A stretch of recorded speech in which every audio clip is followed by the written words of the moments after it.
Predmet menedžment človeškega kapitala naj bi študentom omogočil zmožnosti analize ter razvoja rešitev na področju strategije razvoja človeških virov ter uvajanja in izvajanja praks menedžmenta človeških virov, kar lahko preko prispevka k razvoju človeškega kapitala v organizaciji pomembno vpliva na inovativnost organizacije ter njeno poslovno uspešnost.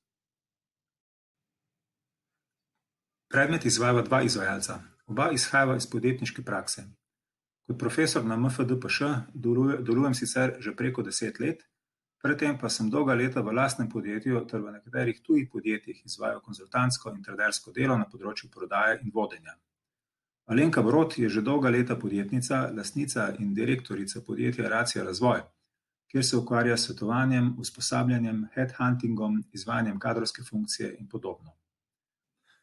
V 9 srečanjih bomo opredelili in diskutirali o kadrovski funkciji v podjetjih, njeni vlogi, kazalnikih merjenja njene učinkovitosti, kadrovski strategiji, praksah dela z ljudmi, pa tudi družbeni odgovornosti kadrovske funkcije. Povezanosti človeškega kapitala in kadrovskega menedžmenta ter sinergičnem vplivu enega in drugega na inovativnost v podjetju ter njegovo poslovno uspešnost. Menedžmentu kompetenc, pri čemer se bomo še posebej posvetili pojasnilu, kaj kompetence pravzaprav so, ter razvijanju kompetenčnih modelov in uporabi kompetenčnih profilov. Menedžmentu uspešnosti, kjer bomo spoznavali metode in procese ocenjevanja delovne uspešnosti, vključno s pojmi, kot so letni razvojni pogovori ali vodenje s cilji. Razvoju kadrov, kjer bomo spoznavali mnoge vidike in metode le-tega, naprimer mentorstvo, menedžment talentov, skušali bomo s praktičnim razmislekom razvijati sisteme usposabljanja v podjetjih, ob tem pa bomo razmišljali tudi o pogojih, ki jih velja v podjetju ustvariti za prenos usposabljanj v vsakodnevno prakso. Voditeljstvo in notranji komunikaciji, kjer bo poudarek na orodjih interne komunikacije, sporočanju povratne informacije zaposlenim ter teorijah vodenja. Na zadnjem srečanju bodo skupine študentov predstavile svoje izdelke, vezane na zasnovo kadrovske funkcije v podjetju. To bo hkrati tudi ena od ključnih aktivnosti in obveznosti pri predmetu.